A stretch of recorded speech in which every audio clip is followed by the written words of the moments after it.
In this module, we will discuss the oxyhemoglobin dissociation curve और oxygen hemoglobin dissociation curve.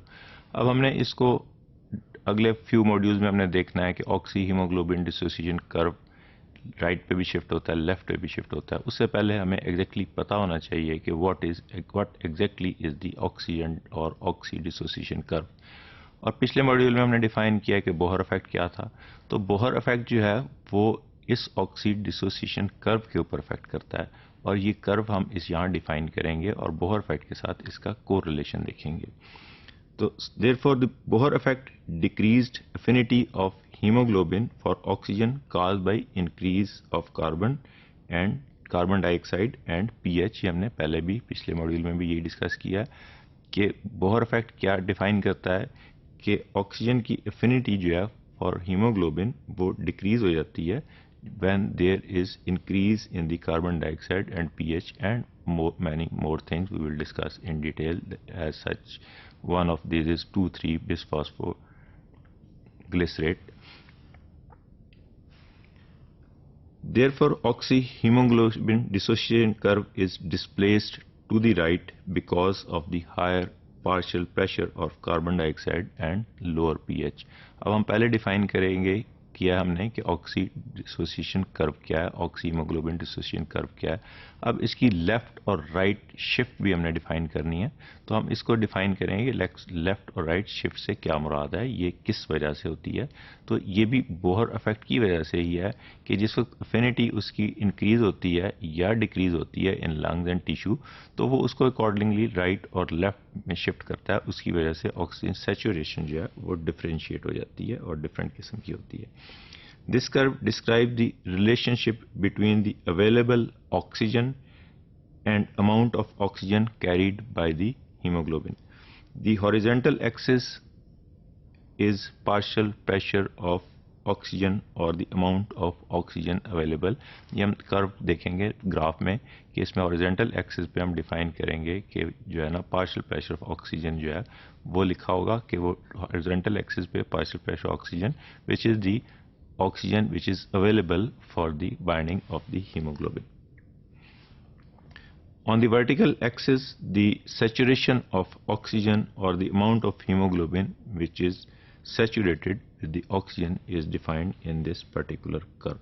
In this slide, we will see the oxyhemoglobin dissociation curve. The oxyhemoglobin dissociation curve is drawn or displayed here.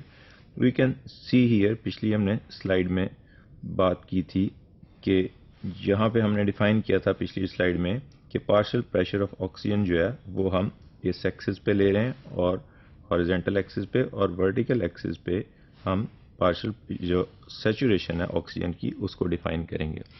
The oxyhemoglobin dissociation curve describes the non-linear tendency of the oxygen to bind the hemoglobin.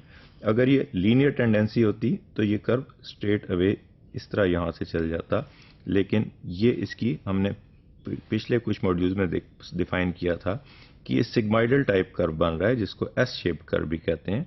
तो this is a non linear curve which describes the tendency of the haemoglobin to attach with the oxygen at different partial pressure.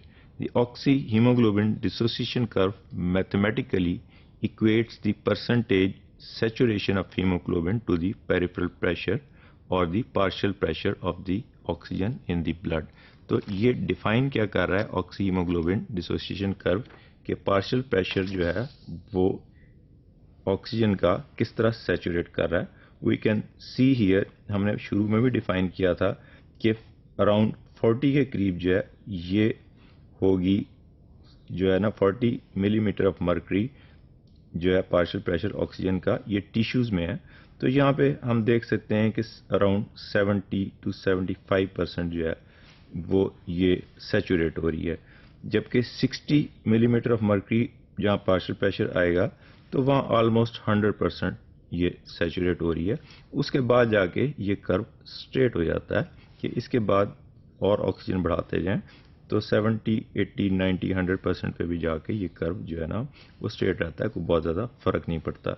लेकिन we have already discussed कि जो इसकी oxygen की partial pressure lungs में है, this is around 100, इस पे ये 100% सैचुरेशन होती है।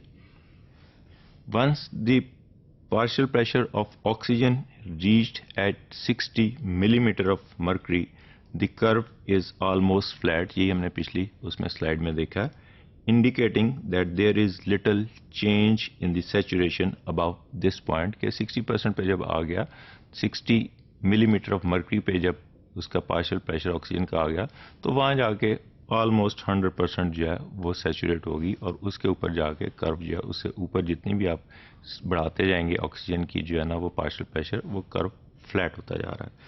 So the partial pressure of oxygen of 60 or more is usually considered adequate. अगर 60 जो है पार्शियल प्रेशर ऑक्सीजन का है तो वो काफ़ी है उसको, ऑक्सीजन को, हीमोग्लोबिन को फुली सैचुरेट करने के लिए with the oxygen.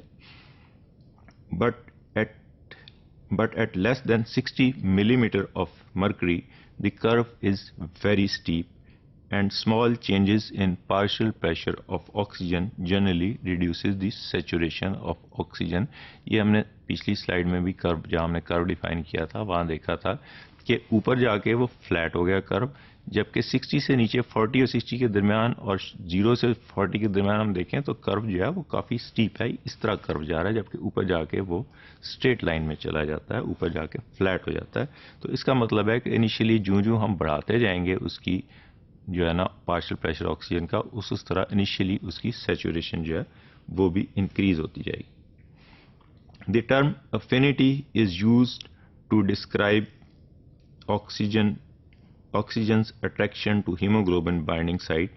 Affinity changes with the variation in pH, temperature, carbon dioxide and 2,3-bisphosphoglycerate की affinity हमने डिस्क्राइब की है पिछले उसमें कि ये क्या है, ये इन्वर्सली प्रोपोर्शनल है जो हमने बोहर इफेक्ट में डिफाइन किया था, और ये किस चीज़ के साथ रिलेटेड है, with the variation of pH, temperature, concentration of carbon dioxide and concentration of 2,3-bisphosphoglycerate जिसको हम डिटेल में डिफाइन करेंगे। These are the metabolic byproducts which competes with the oxygen for binding sites. Traditionally, the curve starts with pH at 7.4. Normally 7.4 pH होती है जो उसकी haemoglobin की होती है, जो प्लाज्मा की होती है, वहाँ से स्टार्ट हो रहा है, और टेम्परेचर नॉर्मली बॉडी का 37 होता है, 37 centigrade, and partial pressure of oxygen in the tissues as we discussed is around 40 millimetre of mercury. Changes from these values called the shift. अगर यहाँ से चेंज होगा किसी भी वैल्यू का तो ये शिफ्ट हो जाएगा इस कर्व को, ये हमने नॉर्मल कर्व डिफाइन किया है, और ये हम इसकी शिफ्टिंग डिफाइन कर रहे हैं कि अगर ये डिक्रीज हो रहा है तो ये हम डिफाइन कर रहे हैं यहाँ पे कि ये ऑक्सी हीमोग्लोबिन कर्व ये राइट पे शिफ्ट हो रहा है, और इसको हम कहेंगे लेफ्ट पे शिफ्ट होना कर्व को। तो ये क्यों राइट और लेफ्ट पे शिफ्ट हो रहा है? Right shift decreases oxygen affinity for the haemoglobin. यहाँ हमने डिफाइन किया कि ये ऑक्सीजन एफिनिटी डिक्रीज हो रही है, इसलिए ये कर्व जो है इधर शिफ्ट हो रहा है। This is an other diagrammatic presentation which is more elaborating of the shifting of the curve. We can see here कि ये राइट साइड पे जो है ना ये शिफ्ट होगा कर्व, अगर हम इसको we can see here कि ये राइट साइड पे शिफ्ट हो रहा है, which means that there is decrease in affinity, और लेफ्ट साइड पे शिफ्ट जो है वो बताता है there is increase in affinity of the oxygen with the hemoglobin. We will define in detail in the next few modules.